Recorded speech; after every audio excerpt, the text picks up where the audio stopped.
Բարև ձեզ սիրելի հայրենակիցներ, այսօր արդեն հունիսի 6-ն է, բավականին կարևոր հարցեր են այսօր հավաքվել ընդամենը մեկ գիշերվա մեջ քննարկելու, ինչպես Հայաստանին վերաբերող, այնպես էլ միջազգային կարևոր հարցեր են հավաքվել, ավանդության համաձայն սկսում ենք Հայաստանից եւ սկսենք նրանից, որ երեկ Վահան Կոստանյանը հայտարարել է, որ մոտակա ժամանակներս հունիսի վերջ կամ հուլիսի սկիզբ Եվրամիության բարձրաստիճան պաշտոնյաներ են այցելելու Հայաստան։ Սա շատ կարևոր եւ հետաքրքիր տեղեկություն է, այլ մանրամասներ կարծես թե չկան, համենայն դեպս ես չտեսա, բայց ես պատկերացնում եմ, որ այդ պատվիրակության կազմում կլինեն Անտոնիո Կոշտան, Կայա Կալասը եւ հնարավոր է ելի ուրիշներ, բայց սա շատ կարևոր է Եվրամիություն-Հայաստան հարաբերությունների զարգացման համար։ Այն, որ այսօր Հայաստանում է գտնվում Վալենտինա Մատվիենկան, ընդհանրապես չեմ էլ ուզում այդ հարցին անդրադառնալ, կարևոր մեկ այլ հետաքրքիր տեղեկություն եւս կա, որ հունիսի 10-ից 12-ը Հայաստանի խորհրդարանականները, մի խումբ խորհրդարանականներ գտնվում են Բրյուսելում եւ Եվրոպական խորհրդարանում կարևոր հանդիպումներ են ունենալու։ Այս երկու տեղեկությունները, որոնք որ ես արդեն նշեցի, բարձրաստիճան պաշտոնյաների այցը, որ պետք է տեղի ունենա Հայաստան, եւ այն, որ Հայաստանից մի խումբ պատգամավորներ մեկնում են Եվրոպական խորհրդարանում կարևոր հանդիպումներ ունենալու, դա շատ բանի մասի է վկայում։ Այն էլ այս դժվարին պայմաններում։ Մեկ այլ հետաքրքիր տեղեկություն կա, որ Ադրբեջանում ընդունել են Ռուսաստանի փոխարտգործնախարար Ալեքսանդր Կրուշկոին, ընդունել է Ջեյհուն Բայրամովը, իրենց երկկողմանի հարաբերություններն են քննարկել, տարածաշրջանային հարցեր, բայց այստեղ եւս մենք շատ մանրամասն ինչ-որ տեղեկություններ չունենք, թե ինչ են քննարկել փոխարտգործնախարարը եւ արտգործնախարարը, Ռուսաստանի փոխարտգործնախարարը եւ Ադրբեջանի արտգործնախարարը։ Իսկ ենթադրություններից կամ իրենց կցկտուր մամլո հաղորդագրություններից, գիտեք սիրելի հայրենակիցներ, երբ որ այդ մամլո հաղորդագրությունները եւ կցկտուր հայտարարությունները ոչինչ չեն ասում, ես աշխատում եմ դրանք չեմ մեջ բերել, իսկ եթե կա կոնկրետ ինչ-որ բան տեսնում եմ իրենց մամլո հաղորդագրություններում, կապ չունի իրենց մեր, ես փորձում եմ այդ մամլո հաղորդագրությունները ավելի մանրամասն բացել, որպեսզի բոլորին տեսանելի լինի, թե ինչ հանդիպումներ են տեղի ունենում։ Երեք հեռախոսազրույց է տեղի ունեցել Էրդողանի եւ Փեզեշկյանի միջև, հիշեցնեմ մեկ օր առաջ հեռախոսազրույց էր ունեցել Փեզեշկյանի եւ Ալիևի միջև, եւ սա եւս շատ հետաքրքիր փաստ է, ճիշտ է այդտեղ եւս քննարկել են երկկողմ հարաբերությունները տարածաշրջանի վերաբերվող հարցեր, ինչպես նաեւ միջազգային կարևոր հարցեր, բայց մենք հասկանում ենք, որ Իրանի շուրջ շատ հետաքրքիր իրավիճակի հիմա։ Եվ ուրիշ տեղեկություն եւս, որը որ կարծում եմ բոլորիս շատ հետաքրքիր է, դա այն է, որ հայկական սպիրտով բեռնված 52 բեռնատարներ այսօր շարունակել են ճանապարհը դեպի Ռուսաստանի Դաշնություն, բայց ներկա պահին դեռևս Վրաստանում մնում են 72 բեռնատարներ սպիրտով բեռնված։ Սա նշանակում է այն, որ հայկական պատվիրակությունների այցերը Վրաստան զգալի կարևոր նշանակություն են ունեցել եւ կարծես թե այդ հարցը մեռած կետից շարժվել է։ Դերևս չկան տեղեկություններ, թե ինչն էր պատճառը, բայց կարևոր է, որ այդ հարցը արդեն կարծես թե լուծում է գտնում։ Հիմա սիրելի հայրենակիցներ, առաջարկում եմ անցնել միջազգային հարցերի քննարկմանը, անդրադառնանք, քանի որ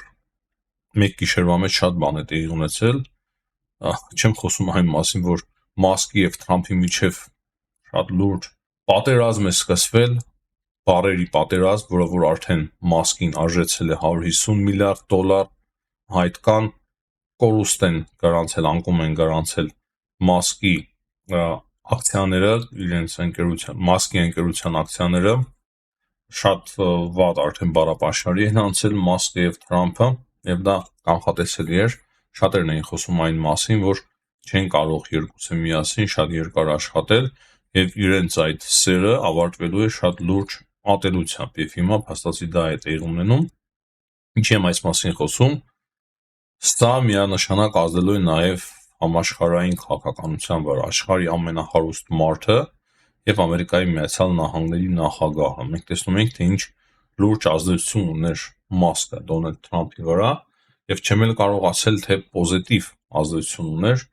նույնիսկ ես կարող եմ ասել, որ իմ պատկերացմամբ շատ ավելի բացասական ազդեցություն ուներ Դոնալդ Թրամփի վրա Իլոն Մասկը, չնայած որ Թրամփի գործողություններից եւ հայտարարություններից եւս նույնպես հիացած չեմ։ Եվ երեք, ինչպես գիտեք, շատ կարևոր հանդիպում է տեղի ունեցել Գերմանիայի կանցլեր Ֆրիդրիխ Մերցի եւ Դոնալդ Թրամփի միջեւ, բայց ասեմ, որ Ֆրիդրիխ Մերցը շատ լուրջ էր պատրաստվել ի տարբերություն Զելենսկիի, այնպիսի հայլուն հանդիպում է անցկացրել Թրամփի հետ, որ Թրամփը ոչ մի ավելորդ բան չի կարողացել ասել, իր պապիկի ծննդականն է նվիրել Մերցը, չէ՞ որ Թրամփը ազգությամբ գերմանացի է եւ շատ հաջողակ ձևով դրանից օգտվել է Ֆրիդրիխ Մերցը եւ հանդիպման ընթացքում, երբ որ անդրադարձել են Ուկրաինային,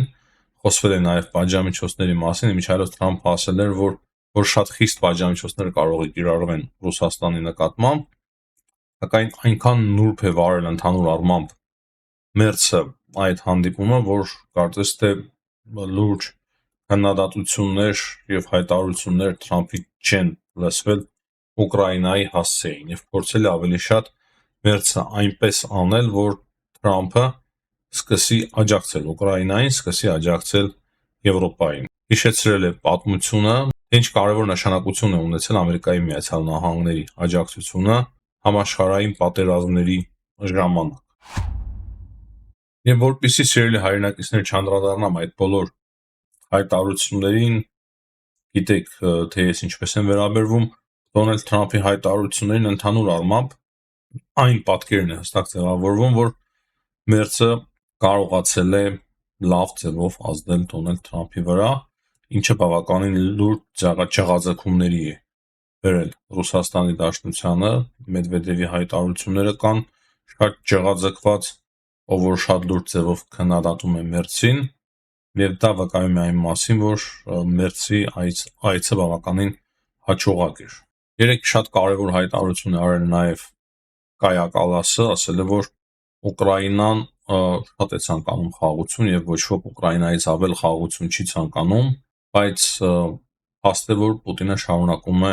դեռևս խաղալ, այսինքն չի ցանկանում դադարեցնել այդ պատերազմը եւ Կալասի խոսքերով նոր մեծ մասշտաբային պատժամիջոցներ կմտցվեն Ռուսաստանի Դաշնության նկատմամբ։ Եվ դա արվելու է նրա համար, որպեսզի ավելացվի ճնշումը Ռուսաստանի Դաշնության վրա։ Իմիջայլոց կարևոր է այստեղ նշել, որ Թրամփը անոնսավորել էր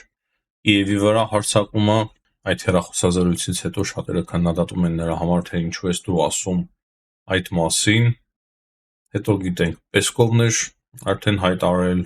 որ նման բան տեղի կունենա, դրանից բացի Ամերիկայի Միացյալ Նահանգների դեսպանատունը եւս հայտարարել էր, որ հարձակում պետք է տեղի ունենա Կիևի վրա, եւ ոչ միայն Կիևի վրա, ասեմ, որ գիշերը հարձակում է տեղի ունեցել Ուկրաինայի վրա, Ուկրաինայի մի շարք քաղաքների վրա, նաեւ Կիևի վրա, այս պահի դրությամբ կա 4 զոհ Կիևում եւ կան բազմաթիվ վիրավորներ տարբեր քաղաքներում նույնպես, եւ կարևոր այստեղ այն է, որ կարծես թե Ուկրաինան կարողացել է հակահարված տալ եւ ոչ միայն հակահարված տալ, այլ նաեւ կանխարգելիչ հարված հասնել Ռուսաստանին, որը որ թույլատրել է այդ գիշերային հարվածը Ռուսաստանի Դաշնությանին։ Սա իմ տպավորությունն է, քանի որ Ուկրաինան կարողացել է խոցել Ռուսաստանի տարածքում, Ռուսաստանի հարվածային 26-րդ հրթիռային բրիգադը, որտեղ որ կային բազմաթիվ Իսկանդերներ եւ նրանք պատրաստվում էին օգտագործվել Ուկրաինայի նկատմամբ, այսինքն կարողացել է շատ հաջողակ հարված հասցնել 26-րդ հրթիռային բրիգադին, որտեղ որ տեղակայված են ռուսական Իսկանդերները։ Հետաքրքիր է նաև նշել այն, որ Ղազախստանի երկնքում ինչ որ պայծառ հրթիռի նման լույսեր են տեսել, նաև նկարահանել են, շատերը ասում են, որ հնարավոր է դա օրեշնիկի անհաջող օգտագործման փորձ է, այսինքն ինչ որ բան սխալ է ընթացել եւ այդ հրթիռի մասերը հայտնվել են Ղազախստանի օդում։ Կարևոր է նշել, որ Ուկրաինան այս գիշերվա ընթացքում բազմաթիվ, ինչպես արդեն նշեցի, դրոնային հարվածներ է կարողացել հասցնել Ռուսաստանի տարածքին, Բրյանսկի օդանավակայանին է կարողացել հարվածներ հասցնել, Էնգելսկին է կարողացել հարված հասցնել Սարատովի շրջանի, որտեղ որ նեֆտեբազա է կարողացել խոցել, այդ նավթաբազան օգտագործվում էր ռազմական այրադրոմների համար եւ այդ կադրերը եւ տեսանյութերը կան, թե ինչպես է այդ բազան խոցվում։ Բելգորոդի մարզում պայթյունի պատճառով դիզելային շոգեքարշ է դուրս եկել գծից եւ սա ոչ ամբողջական տվյալներն են, թե Ուկրաինան ինչ հարվածներ է հասցրել ընդամենը մեկ գիշերվա ընթացքում Ռուսաստանի Դաշնության տարածքին եւ այս բոլոր տեղեկությունները մեզ հուշում են, որ պատերազմը ավելի է ահագնացել եւ Ուկրաինայի օդուժի, ասենք երևի թե հիմնականում դրոներով է այդ օպերացիաները կարողանում իրականացնել Ուկրաինան, հնարավորությունները մի քանի անգամ աճել են եւ Ուկրաինան ոչ միայն կարողանում է շատ լուրջ հարվածներ հասցնել Ռուսաստանի տարածքի խորքում, այլ նաեւ ինչ որ միտեղ արդեն կարողանում է չեզոքացնել այն վտանգները, այն հրթիռները, որոնք որ գալիս են Ուկրաինայի վրա։ Այս դատելով այն ինտենսիվությունից, որով որ Ռուսաստանը գիշերը հարձակվել է Կիևի եւ այլ շրջանների վրա, կարելի է ենթադրել, որ դա է եղել երևի թե պատժիչ գործողությունը Ռուսաստանի Դաշնության Ուկրաինայի նկատմամբ, բայց չեմ կարող բացառել, որ այդ ամենը Ռուսաստանը փորձելու է կրկին շարունակել։ Եվ մեկ կարևոր տեղեկություն մերձավոր արևելքից Իսրայելը հարվածներ է հասցրել Բեյրութի հարավային արվարձաններին։ Սա եւս շատ վատ է, քանի որ Իսրայելը իր այդ գործողությունները շարունակում է փաստացի նաեւ Լիբանանի նկատմամբ, ցավոք սրտի։ Տեսնում ենք, թե ինչ է տեղի ունենում Լիբանանում, ինչ է տեղի ունենում Գազայի շրջանում, եւ Իսրայելը շարունակում է իր փաստացի պատերազմական գործողությունները։ Այսքանը սիրելի հայրենակիցներ, հիմնականում ինձ կրկնեմ դժվար է ներկայացնել, թե ինչ է տեղի ունենում մարտի դաշտում, ինչ հարվածներ է հասցնում Ուկրաինան կամ Ռուսաստանի Դաշնությունը, մեզ ավելի հեշտ է խոսել եւ վերլուծել, թե ինչ են ասում քաղաքական գործիչները, ինչ գլոբալ փոփոխություններ մենք կարող ենք տեսնել համաշխարհային քաղաքականության մեջ։ Բայց Ուկրաինայի եւ Ռուսաստանի միջև այս պատերազմական գործողությունները, որը որ շատ մեծ ինտենսիվություն ունեն եւ շատ մեծ կարեւորություն ունեն նաեւ մեզ համար, մենք բնականաբար չենք կարող անտեսել եւ դրա համար ես փորձում եմ մեկ-մեկ նաեւ անդրադառնալ, թե ինչ է տեղի ունենում ռազմի դաշտում։ Այս պայմանությամբ այսքանը սիրելի հայրենակիցներ, հիշեցնեմ նաեւ լայքերի համար բաժանորդագրվեք, եթե մինչև հիմա չեք բաժանորդագրվել մեր ալիքին, հաջողություն կհանդիպենք։